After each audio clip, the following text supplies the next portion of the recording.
I am, say I'm excited would be an understatement.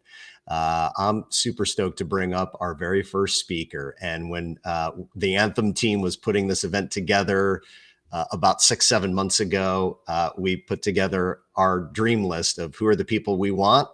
And boy, often in life doesn't work out this way, but boy, did it, the heavens shined on us.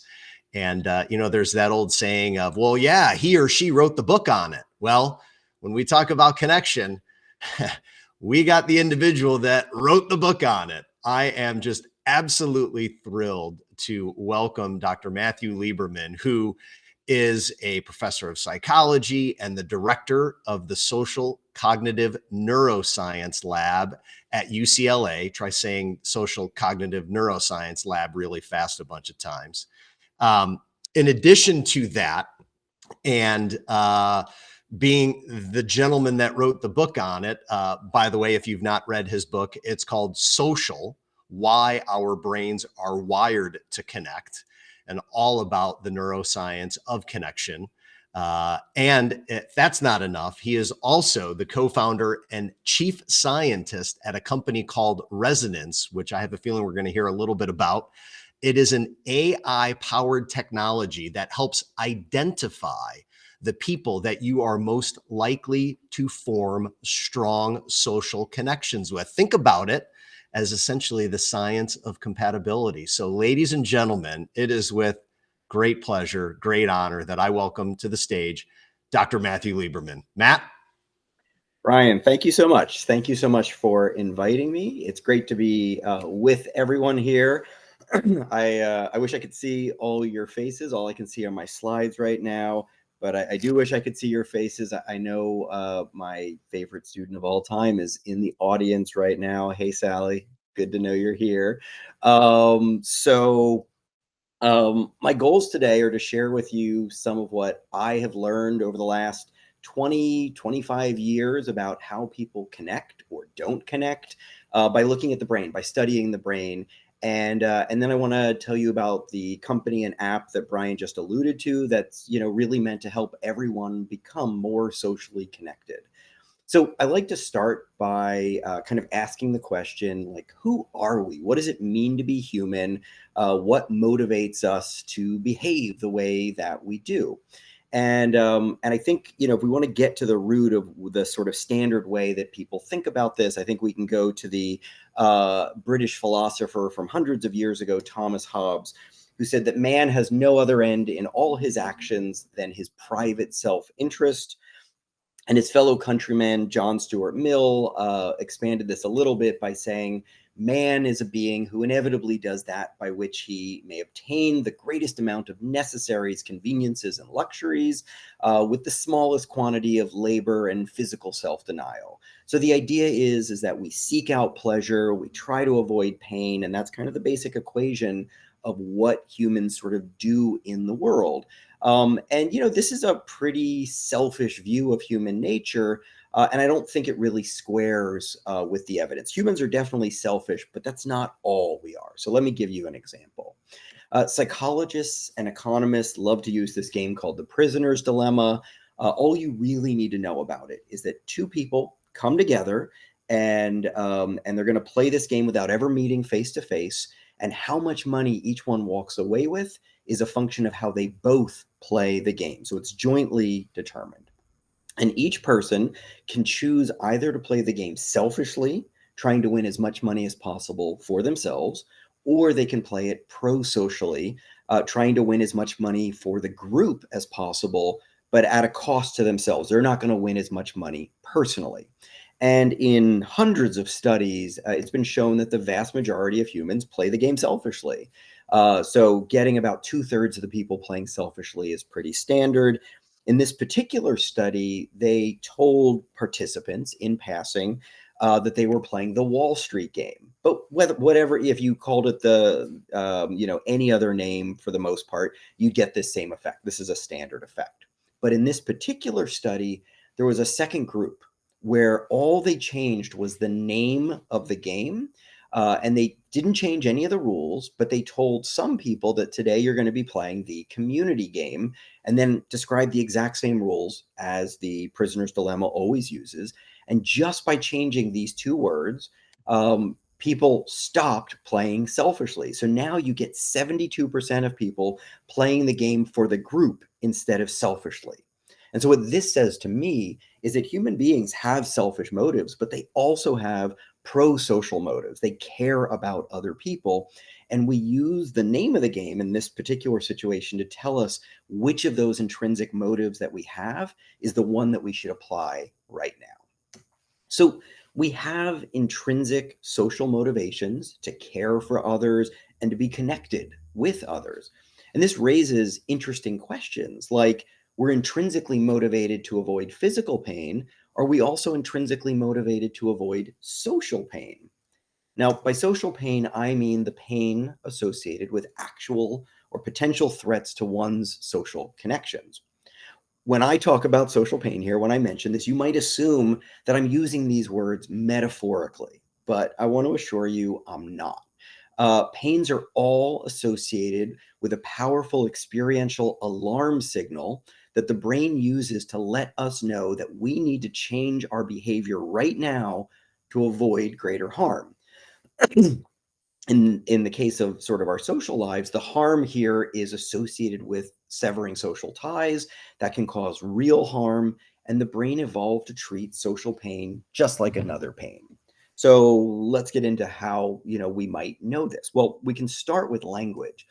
It turns out that in English, pretty much the only way to talk about social pain is to use the language of physical pain. We say, you hurt my feelings, or she broke my heart. But this is true in languages all around the world. Okay, we use the language of physical pain to talk about social pain. So that's kind of interesting, but that's just, that could be a linguistic coincidence around the world. So about 20 years ago, Naomi Eisenberger and I brought people to the UCLA MRI scanner. It's not lit up in blue like this one, but we put them in our MRI scanner and we had them play this silly little game called Cyberball. Now, in this game, the actual participant in the scanner is controlling the hand at the bottom of the screen. And they're throwing the ball around with what they believe are two other people also laying in scanners. Okay. And the participant controls that hand at the bottom, and they press one button to send it to the person on the left and another button to send it to the person on the right. And this goes on for a couple of minutes, but then the game changes. And I don't know if you've noticed this, but I've changed the game while I've been talking. The two people at the top have stopped throwing the ball to the hand at the bottom. And this is what happens in the scanner. So the person sitting there saying, wait, what's going on? Why aren't they throwing me the ball anymore? And so this is that person being kind of excluded or ostracized.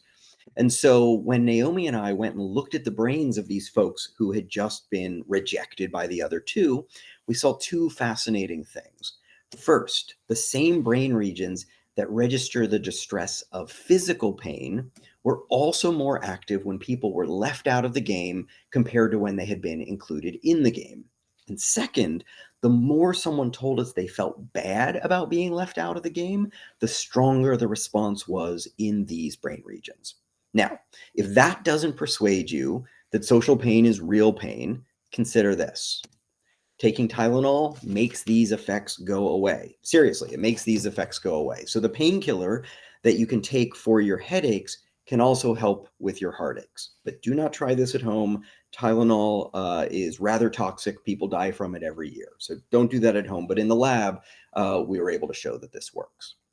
So social pain is real pain. I'm not trying to imply that a broken heart is the same as a broken leg any more than a stomach ache is the same as arthritis, but they're all kinds of pain, and social pain ought to be awarded membership in the pain club. Now, fortunately, we don't just have social pain, we also have social pleasures.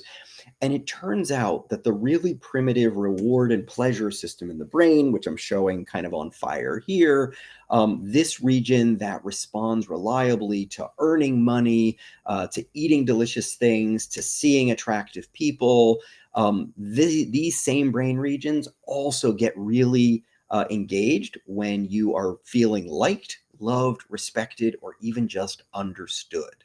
Okay. And you know the old saying that it's better to give than to receive? Well, most people don't know the origin of this quote, but it turns out that the origin is your brain. Okay. Your brain is what came up with this. Our brain knows that it's better to give than to receive. Remember, I told you about that prisoner's dilemma where you can play selfishly or pro-socially. You might imagine that people play pro-socially because they feel like that's the right thing to do, but that their brain would secretly feel more pleasure when you play selfishly and get more money. Well, it turns out that in MRI scans, your brain will activate more in the reward systems of the brain when you play for the group rather than playing selfishly for yourself. So I think this is a remarkable challenge to the idea that we are nothing but self-interested, selfish creatures. And if we are so sensitive to social pains and social pleasures, then it would be a good idea for our brain to have a system that helps us navigate the social world to maximize those social pleasures and minimize those social pains. Now, we have this system for analytical thinking shown here in green. That's what you use when you're thinking logically, when you're doing math, when you're keeping something in short-term working memory, like rehearsing a phone number, like we all used to have to do back in the day. But this system doesn't particularly help us with all that sort of social thinking and social navigation. The brain evolved a totally separate system for social thinking. And I'll tell you two things about this network that I think are really interesting. The first is that these two networks for social thinking and analytical thinking, they operate like they're on a neural seesaw. So when one becomes more engaged, the other tends to reduce its engagement. They seem to trade off, which means if you're in any boardroom where people are being super overly analytical, there's probably a cost to that in terms of how kind of socially intelligent they can be in those moments. The second thing is easier to sort of take you through an illustration. So here's this analytical system again. And imagine I brought you into the UCLA MRI scanner and I said, today you're going to do math. You're going to lay in the scanner. You're going to do a minute of addition problems, and then you're going to lay there and rest and pretty much do nothing at all. And then another minute of math, another minute of rest, and so on. What would we expect to see in these green regions? Well, we would expect them to respond kind of like this, becoming very active when you're doing math and very quiet when you're doing nothing. And this is exactly what you see. So, I mean, this is idealized, but this is pretty much what you see. Now, what would happen in these regions involved in social thinking? Well, my first thought would have been you'd see something like this. Not much at all. You don't need it for math. You don't need it to sit there and do nothing. But it turns out in study after study that if you do this, what you actually see is something more like this. You will see these regions be quiet when you're doing math because it actually interferes with doing math, but then it becomes very, very active when you are ostensibly doing nothing at all. And so that's a really curious thing. Why would the brain over and over and over throughout the day turn on this system? Well, I spent the last 10 years partly focused on trying to answer this question. And I'm not going to go through all the data today, but what I can tell you is that we've seen that this network in the brain, while it is at rest, is doing two really important things for us. First, it is orienting us towards the next upcoming social experience. So it gets our brain ready to treat whatever comes next as we walk through the door after a break in the action. It gets us ready to treat people, as people with minds, with thoughts, feelings, and desires, rather than treating them as physical objects, which we also could do, right? So it orients our mind to treat people psychologically, which is really, really important for getting along with people. And it turns out that after we have social experiences, this network in the brain goes to work during rest to consolidate that information, to put it in memory in a sort of more retrievable way, and to learn from it so that in future experiences, we will have learned from all the things that we experienced socially in the past. Okay, so concluding this first section of my talk, there's 3 sections just so you can keep score. We are powerfully motivated by social pains and pleasures, and we have this whole other system that appears to be dedicated to helping us navigate these social pains and pleasures of life more successfully, even when that system is running in the background. Now, if this stuff is interesting to you, This stuff is all covered in a lot more in the book I wrote about a decade ago, Social Why Our Brains Are Wired to Connect.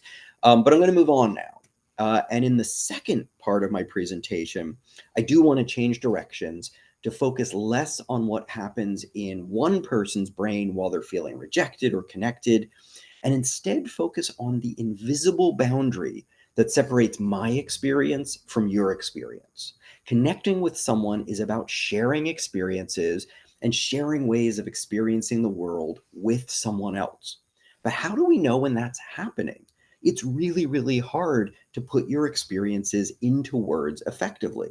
If you and I go watch a movie and we both come out and say, 5 stars out of 5, does that mean that we saw and experienced that movie in the same way? That summary judgment can't possibly capture all the complexity and flux of what goes on in us as we were sort of experiencing that movie. But it turns out that there's a relatively recent neuroscience technique that actually can help tell us when two people are sharing a common experience. But to get to that first, we have to start with the concept of seeing. So when I say seeing, the first thing that most people are going to think of is vision, right? The light that hits our retinas and is turned into our visual experience. But at a broader level, I think visual seeing is actually about effortless meaning making. And just visual seeing is the best example of that. So when you see this picture, it's immediately sensible to you as a lake surrounded by mountains with clouds and trees in the foreground. You don't have to think your way to any of these insights. You get it all effortlessly.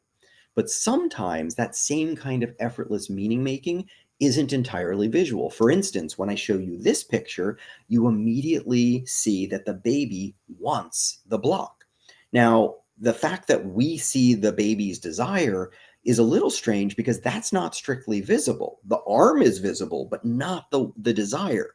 But we feel like we see that just like we see the lake.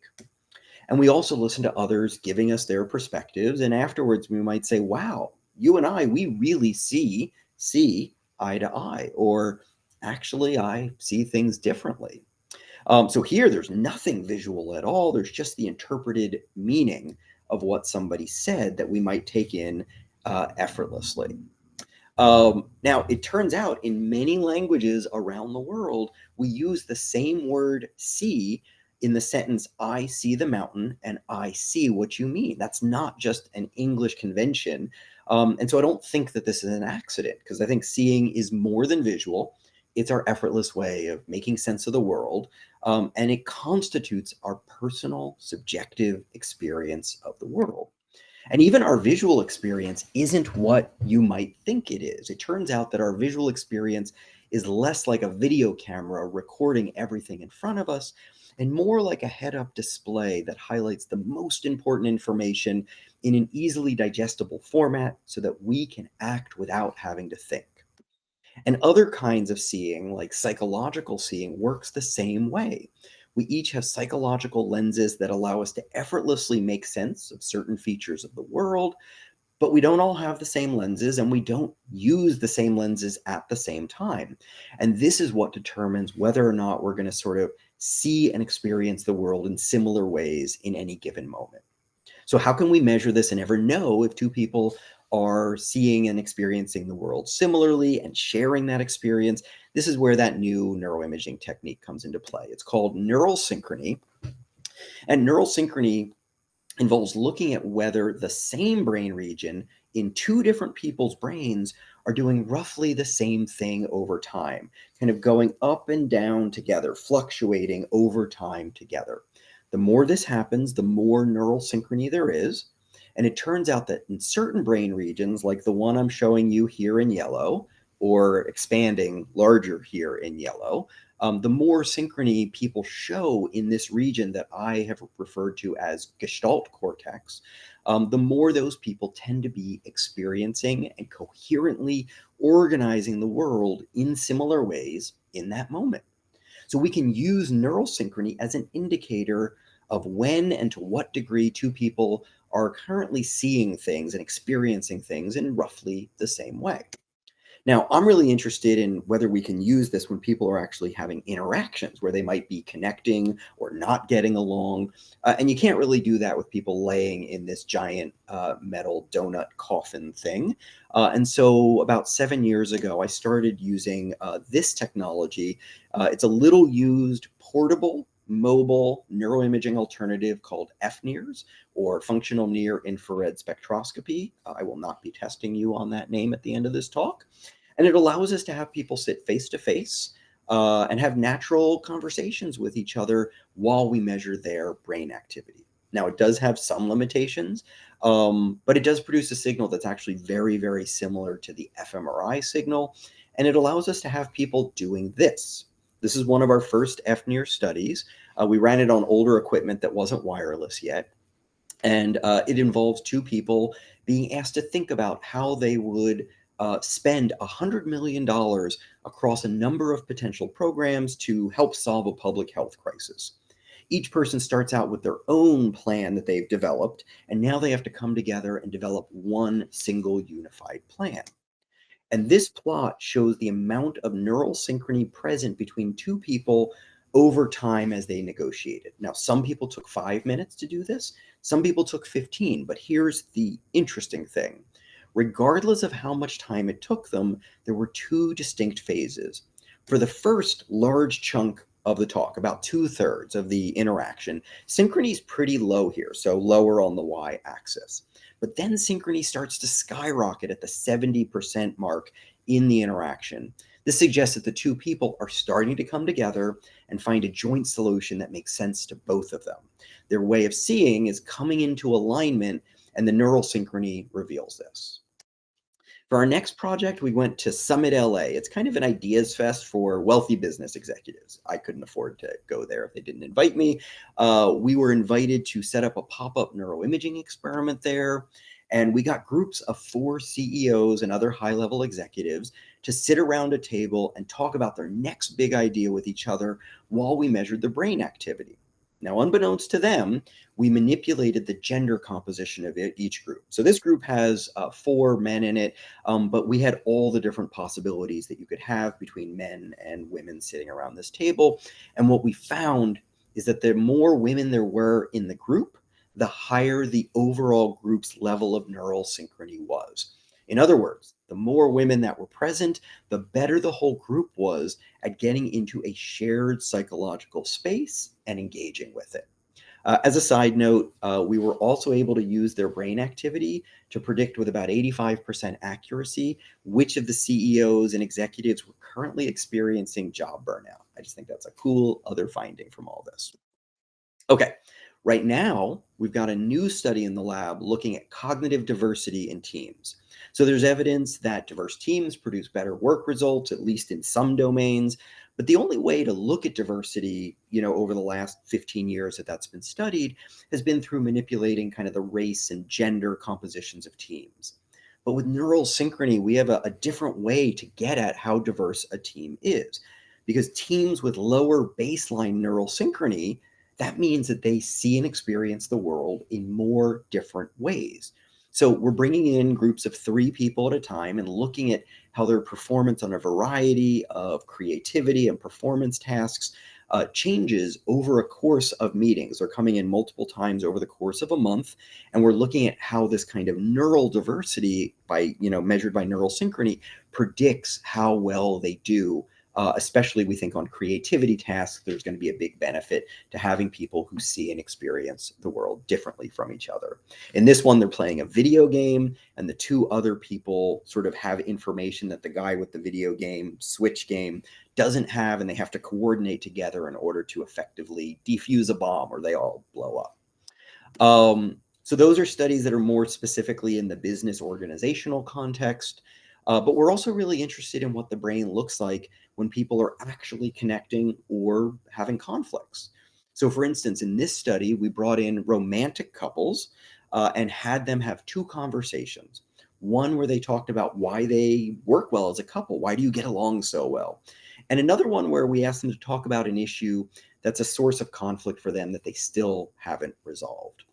As you might expect, we predicted that the couples would see eye to eye more when they're talking about why they're such a great couple, and that this would produce more neural synchrony than when they're essentially arguing about something they disagree with. And that's totally what we found. And you can see that a lot of the regions that showed more neural synchrony during the nice conversation than the conflict conversation are right there in that region that I called Gestalt cortex, which I think tracks our current subjective way of making sense of the world. And speaking of not seeing eye to eye and having conflict, this is a study where we are having liberal UCLA undergrads video chat with conservative Texas students at SMU about hot button political issues. And what we're currently doing, they do this over video chat, and what we're currently doing is having them start before they have this conflict conversation with having kind of a get to know each other conversation. And some of them start with something very superficial, and some of them get to have a sort of deeper, more meaningful conversation, talking about their most meaningful memories or a mistake in life that they wish they could undo. And what we're really interested in is whether having that first conversation will increase the respectfulness and willingness to listen when they talk about political issues where they really do disagree. Now, the last neural synchrony study I want to tell you about in this section of the talk, it's not mine. It's my colleague Carolyn Parkinson's. I love this study so much. It's better than anything I've run. She ran this fMRI study of neural synchrony, and she brought in a bunch of first-year Dartmouth MBA students, so business school students, and showed them various kind of internet video clips while they laid in the scanner. And then she computed the neural synchrony between each possible pair of people in that sample she had brought in. And what she found is that those MBA students who had more neural synchrony, particularly in that Gestalt cortex region, they were more likely to be friends in real life. She didn't know this in advance, but that's what this data revealed. And I think this deeply validates that it's easier to get along with and be friends with others who share your way of constructing and making sense of the world, at least to some degree. And I think this is profoundly important work, which leads to everything I want to tell you about in the final part of my talk. So the last thing I want to do is tell you about Resonance, the company that I started back in 2018. After doing this research for 20 years and writing a book about why society needs to prioritize our social lives and our social well-being, I decided I couldn't stay on the academic sidelines any longer. So I started Resonance to address the growing loneliness epidemic in our nation. Self-reported loneliness scores have risen dramatically over the last half century. And today, more than a third of Americans feel persistently lonely. And by the way, this is far worse if you aren't white in America. Okay, so this is a big deal, and it has major health consequences, all sorts of health consequences that are worse if you're lonely. And if you're an older adult and you're lonely, your risk of dementia is 50% higher than if you're not lonely. And of course, the biggie is that you're actually way more likely to die if you don't have strong social relationships. And this quantifies like how intense that effect is. And what you see if you look closely here is that not being socially connected is as bad or worse for your likelihood of dying as smoking up to 15 cigarettes a day, right? This is a big deal. Being socially connected really, really matters in so many ways for us. Now, this was a surprise to me, but it turns out that it's actually the youngest generation that's the most lonely. Older adults who we might have thought would be more lonely, they have figured it out far better and they are more connected. But Gen Z and millennials, they are actually feeling the greatest isolation and loneliness. And we can see this on college campuses where not we, but others have looked at how much folks socialize with other folks while they're at college. And we can see over the last 30 years, this number has dropped and dropped and dropped. So even college students are really, really lonely today compared to how they once were. Now, I believe that everyone or almost everyone wants to have good friends, but finding them can be so incredibly challenging, especially when you're new to a community. Most of us are part of large communities, whether it's a neighborhood, an apartment complex, a company, a college campus, and all of these large networks have people that could be one of your best friends if only you knew how to find them, right? But with all these people around us, it's super, super hard to find our people, the folks that'll really make us feel at home, like we belong in that community. So it took me about 3 years to come up with a way to measure how people see and experience the world that doesn't rely on neural synchrony that I was talking about in that last section, that doesn't rely on looking at the brain. It then took me and my partner, Jake Newberg, about another 2 years to build an AI model, an artificial intelligence model, to work with all this data to give us the outputs we needed. And what we have now is an app that takes the answers about how everyone in a community distinctively sees and experiences the world and matches them together with compatible people that our lab and real world tests have shown that they're actually really likely to get along with. So imagine you're this little person in blue up here in the corner, and you're feeling all alone in this sea of people in your community, whatever that is. Our app helps you find that small group of people that is going to be pretty easy to connect with. Okay. And that's because of the sort of shared similarities you're going to have in terms of how you experience the world. And of course, we don't just do it for you, we do it for everyone in the community simultaneously. And, you know, the people in your little pod aren't the only people you should connect with, but it's low hanging fruit. It's stuff that we figured out that will help people connect and have that initial sort of attachment safety of feeling like you are connected. And, you know, we think everyone deserves to have some friends who just get them. And that's what this app, I think, helps people do.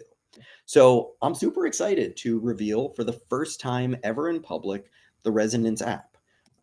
It is currently in developer mode on the iOS and Android app stores, but it's fully functional and will go live soon. And I want to show you a little bit about how it works. So when you get into the app, it asks you for some basic information like your name and so on. And then you get to tell the app what you like to do. So you say, well, I like movies, watching sports and music. And then you get to be more specific. Well, the sport I like is tennis, and I'm into hip hop music. And the kind of movies that I really like to watch are thrillers. And then you get to say other things like, oh, I'm not really into books or video games. And, you know, then you're done. You've expressed what you are into. But then, okay, we ask you to tell us how you uniquely see the world. And the way we do this is by having you indicate on a number of sort of different items what you tend to notice in different situations. So do you notice opportunities to lead? Do you tend to see the positive side of things? Do you see your current behavior in terms of its long-term impact?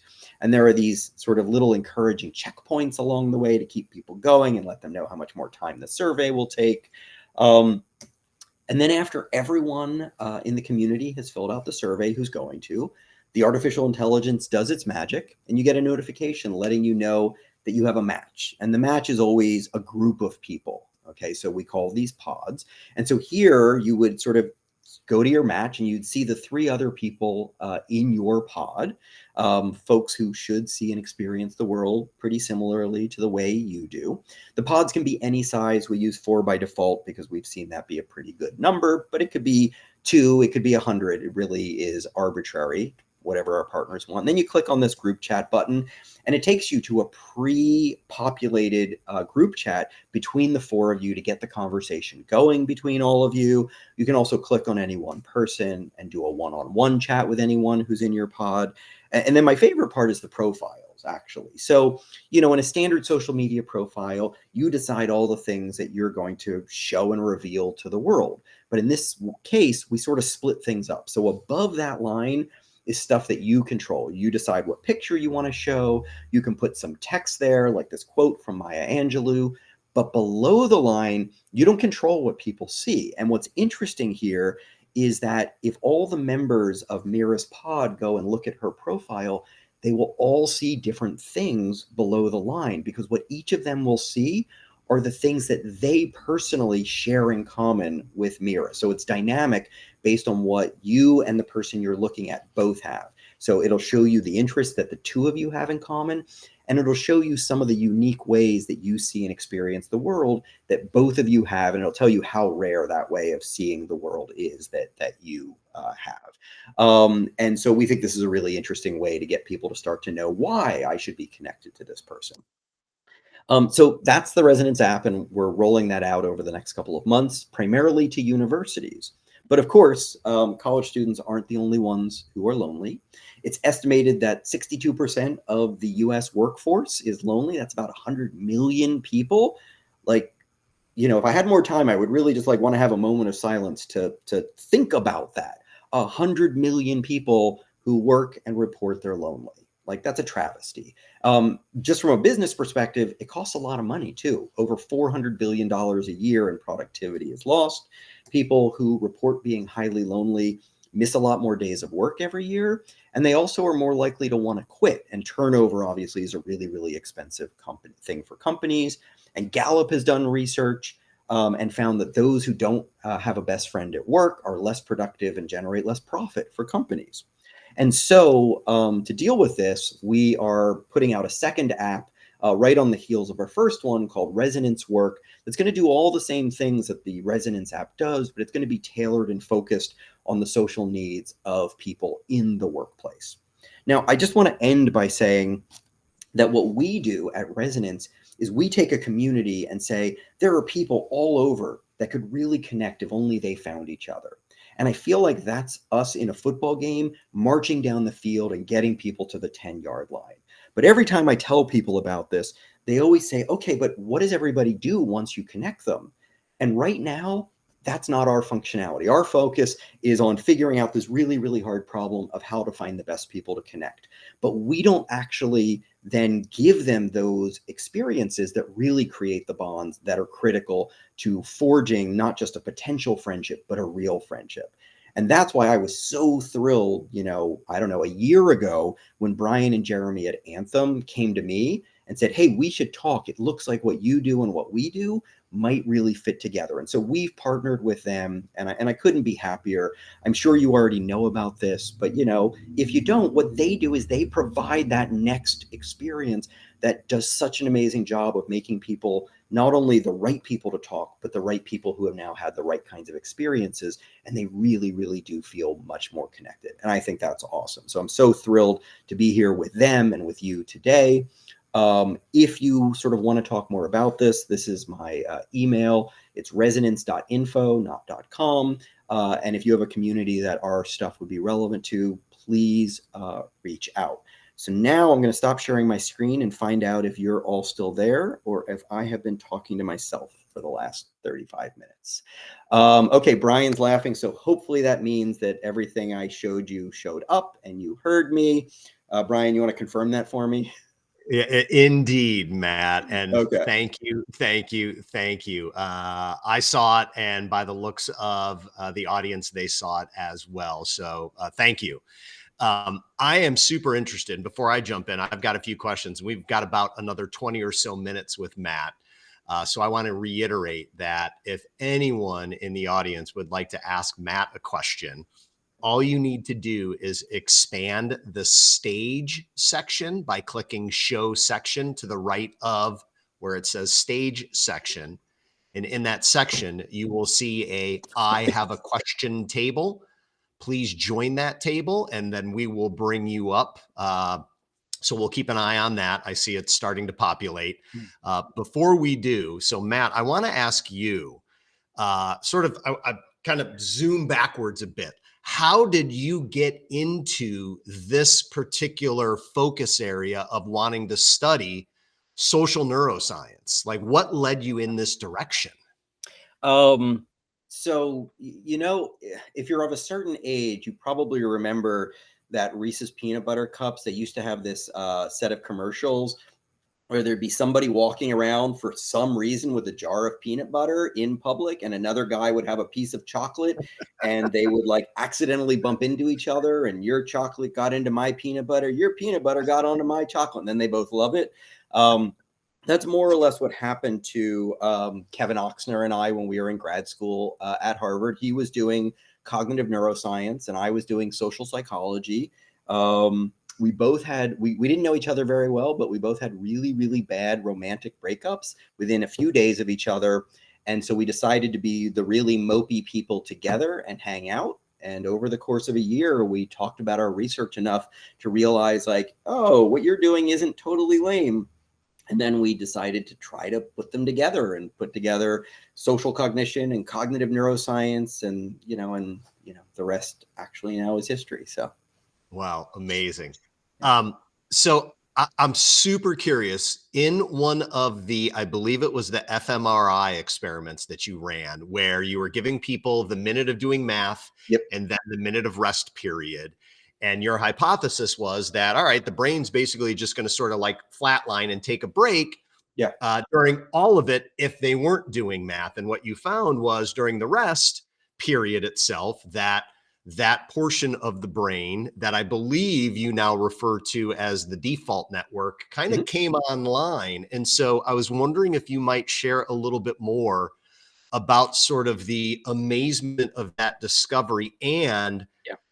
this aspect that the default network of our brains, and when we have quote unquote downtime, that social sort of a social motivation Yeah. is what our brain's primary default is. Talk more about that. Yeah, sure. So first, I didn't discover the default mode network. That was, depending on how you look at it, I think the seminal paper was in 1997. Randy Buckner, who's a huge giant in the field of cognitive neuroscience, he was a grad student at the time, and he's on that paper where they, pretty much announced and discovered that. And up till then, everyone had always said, okay, well, what happens in the brain when you're reading? And they needed some baseline to compare it to. So they'd say, okay, let's look at the brain when you're reading compared to when you're not reading and just doing nothing. And people always said, what's more active when you're reading than when you're not doing anything? And there were hundreds of different things people did like that in studies. And Randy and the folks he was working with at the time said, what if we reverse that and looked at what's happening in all those different studies where people aren't doing the thing they're being told to do and are just resting, compared to all these other possible things? And no one had ever looked at that because it seems stupid. Why would you look at what the brain is doing when nothing is happening? And then they saw this weird pattern that they had no idea how to interpret, because nobody at that time knew what those brain regions collectively did. But it was a really robust finding. It showed up in lots and lots of studies and lots of different approaches. And then a few years later, social neuroscience, social cognitive neuroscience started to take off. And there were a bunch of folks looking at, including us, but other folks importantly as well, looking at what happens in the brain when I'm trying to think about, what's going on in your mind right now. So like I saw you nodding, Brian, but I also saw someone backstage say that there's a question. And so I know why you're nodding, and I'm thinking about your mind right now. And nobody in the audience knows that except for me. And it turns out that activates those same regions that turned on at rest. So then the question, the detective story gets a lot more interesting. Why are these same regions turning on at rest? And we still didn't know why they were turning on at rest, but we did then know that sort of the geography of the brain looked very similar at rest and when people were thinking about other people's minds.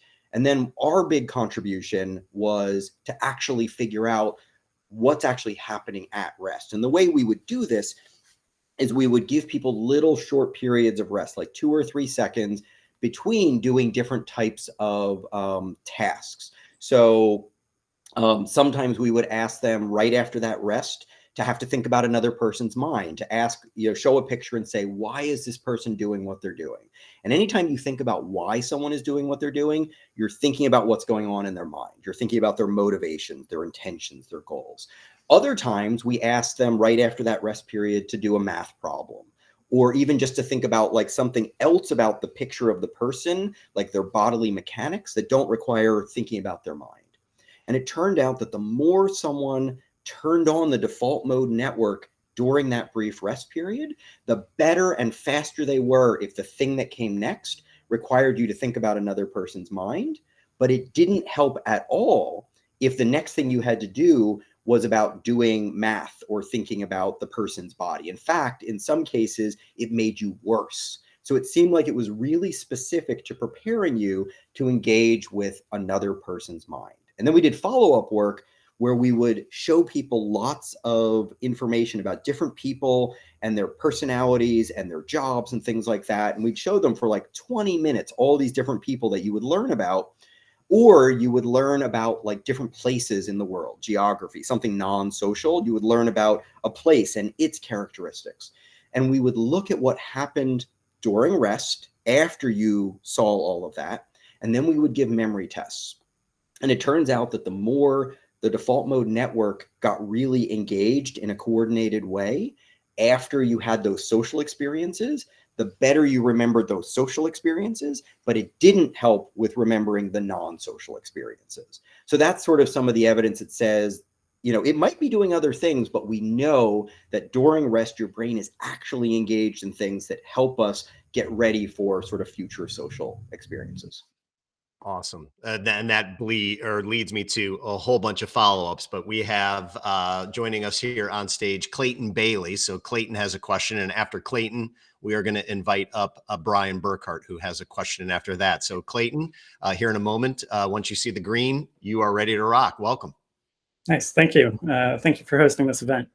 I was curious on resonance, how you are thinking about diversity and negative social behaviors. Yep. So not reinforcing certain things, like maybe if you're an addict, you might not want to be paired with people who are also addicts unless you all are working towards a common goal of, say, recovery. Right. So we think about diversity a lot, particularly in the context of college campuses, which I think colleges are a place that have kind of an obligation to expose people to diverse ways of seeing and experiencing the world. And so our goal is not just to put like-minded people into bubbles together.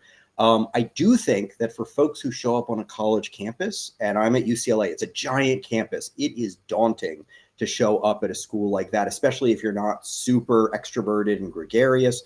Our goal is to give people that low-hanging fruit of one or two friends before they even start college that make them feel like, I've got someone who kind of gets me. And so in that context, I think we are there mostly focused on folks who are probably going to sort of see and experience the world similarly. But we have various things that I didn't have time to go into with the app. Like we have a part of what the app does that's used for setting up dorm floors and housing.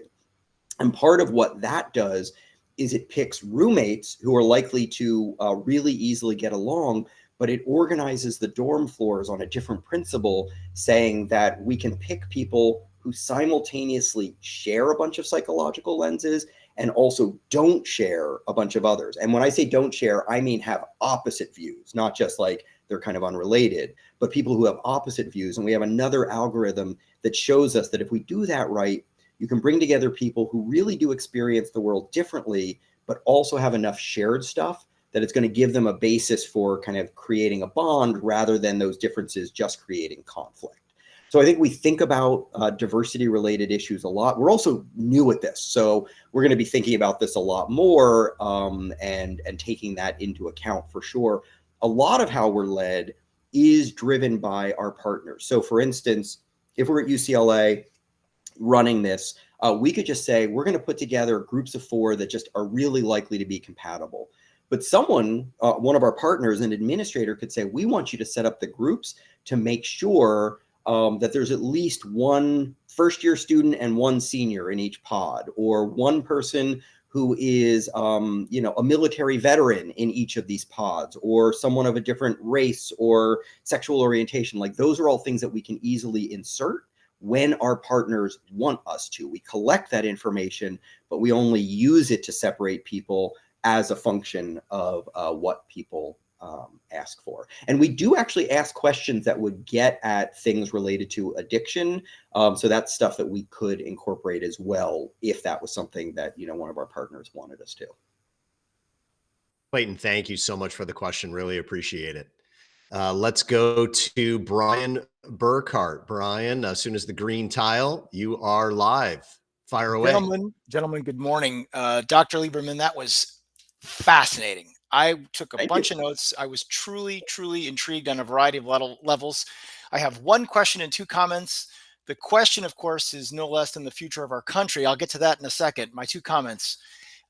Our time at Harvard was uniquely different. Mine was like 20 minutes at the bookstore. I got a nice sweatshirt. It was delightful. The second comment, however, is that it's clear both B. Moore and Jeremy, they know what they're doing, because so much of what you said is going to work just brilliantly to set a foundation for my presentation in just a little while. Shameless plug, gang, come back. I've got some stuff. And my question is simply this. I'm intrigued deeply about the future of our nation, for real. I'm hopeful that you can provide that hope. Tell me that the UCLA SMU slugfest to the death, that ultimately there was some positivity and some neural connections of the highest magnitude. Did people see things in a way that can actually lead us towards some collective awesomeness, or are we just toast as a country here?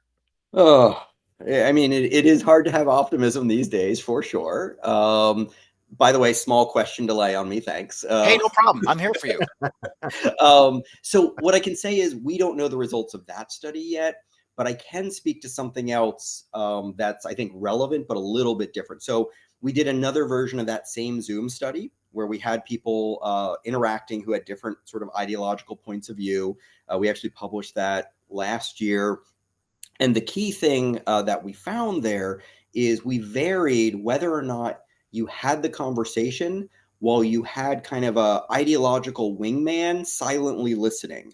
So this was sort of representing the way like social media echo chambers happen. So people, attack each other on social media, but part of it is they know there's an audience of people watching who share their views, right? And so they want to sort of signal like certain things about like, I believe this because my group is watching.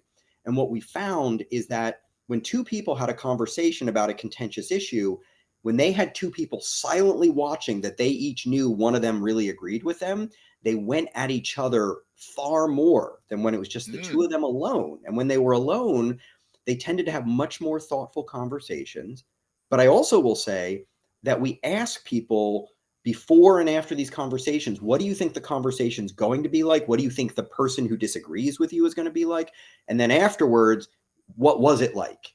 And virtually everyone, no matter how much conflict there was in the conversation, they essentially said, I got it wrong. That person, that conversation was far more productive and reasonable and enjoyable than I expected. And that person was far more logical and thoughtful and not emotional than I expected. I had the wrong idea about what it was going to be like. And so we're following up on that. This is Barack Obama and John Boehner, the Speaker of the House at the time, when Yeah. Barack had him over for a beer. Yeah. Yeah. Look, these guys all used to, and it used to be all guys, right? These guys all used to play golf and hang out outside of Congress. They used to be able to sort of separate out, the specific policies that we both honestly disagree about what's best for America versus you and I are human beings, and we both believe that you came by your views honestly based on the experiences you've had, and I came by mine honestly, and we can disagree without being disagreeable. I call it the barbecue test, right? Like, who would I be willing to have at my barbecue based on their sort of viewpoints? And it's gotten a lot harder to, include folks because of how extreme we've gotten. But I do think that nobody wakes up in the morning, except for a few politicians, but most of us don't wake up in the morning saying like, I don't believe these things, but I'm going to spout them just because I, want to anger these other people. We're all trying to do the best we can. And so I think that there is hope. I don't think we're right up against the hopeful moment for sure. Thanks for the question, Brian. Really appreciate it. Thanks, and guys. Leave it to you to ask, something very small and insignificant. We have another question. Alyssa, welcome. As soon as your little tile turns green, you can fire away. Thanks for joining us. Hi, Dr. Lieberman. Thank you for being here. Do you find resistance to some of the ideas that your science and data is showing? Sorry, can you say that again? It cut out for a second for me. Do I find resistance to what? To what your science and data is proving. I have a hard time sometimes getting team members to engage in things that are not work related. I feel social media is very pushing for, especially with the remote work from home life of when I'm at work, I'm going to get my stuff done and get out to protect my at home time, that I have a hard time getting people to do things that cause connection in the workplace. But then I see 62% of employees say that they're lonely. So that it just seems conflicting. Do you find that struggle? I mean, I do think that people do a lot of things that are paradoxical, right? So we want to work from home because it's super convenient. And I'm one of them. Like, I'm working from home right now, right? I love working from home, but it also means that you are going to have reduced social contact. And so people simultaneously, say I'm lonely, but then do things to promote that loneliness further. That's absolutely something that humans do all the time in lots of domains. We do lots of things that go against our sort of stated interests. I do find that one of the lucky things about doing the work the way I do is that people, fairly or unfairly, and I think it's unfairly, they take anything about the brain very seriously. So when I show that being disconnected or lonely has these effects on the brain, people are like, oh, that's real. Now, if I just said that as a psychologist or as a fellow employee, they might be like, meh, you're just like talking about stuff. Stop saying that stuff. But I've had, CEOs that people said, no one can get this person to listen. And I'm like, well, I look at the brain and they're like, oh, tell me more.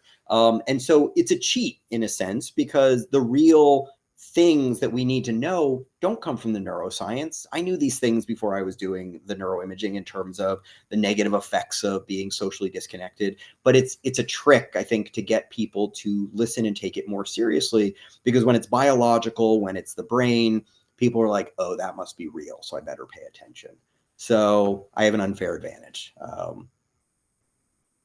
Thanks for the question, Alyssa. And I want to follow up actually on that. So Alyssa, you triggered a great thought. And Matt, so thinking through, I think the more traditional rewards systems that the business world uses, and I'm not suggesting that they're wrong, yet I think there's this interesting, perhaps low-hanging fruit opportunity to lean more into a social capital-based rewards system. But like the sort of carrot stick, if you begin to tie rewards to an emphasis of nurturing, strengthening the social fabric, the social capital that exists inside of a company or a team, right? To dangle out an incentive for it feels paradoxical. And so I'm curious, what are your thoughts? Yeah, I mean, nobody ever wants to trade. I mean, there's one incentive period in the workplace, which is money, right? We use money to incentivize everything. If I give you other perks, they all boil down to money. It's all fungible. And I think that nobody ever says, I'm willing to trade my money for having better friends at work or having better sort of strengthened social capital and programs that do that. And so people want both. And I think you have to kind of put it in the background and not tell people this is the thing we're giving you in place of a raise or something like that, because people will never tolerate that. They don't understand literally how much value comes from those social connections. But what they will do is be happier at work. And so they'll be less likely to want to leave because, work becomes a more rewarding, rich part of our lives. We spend more than 50% of our working hours working. And so those need to be rich with all the things that we need as human beings, right? You need food when you're at work. You need social connection when you're at work. You need those things. And so we know that those things actually do impact how people feel at work. But I think you have to do it a little bit more in a stealthy way, rather than sort of put that on the front page and say, well, we got low salaries, but you'll really love the people you're working with here. That's not going to work for anyone, including me. And I'm the guy who studies this. Well, thank you, Matt. Again, so grateful to have met you when we did and to have been collaborating over the last year or so. To have you kick this event off is just such a gift to us and to our audience. So thank you, thank you, thank you.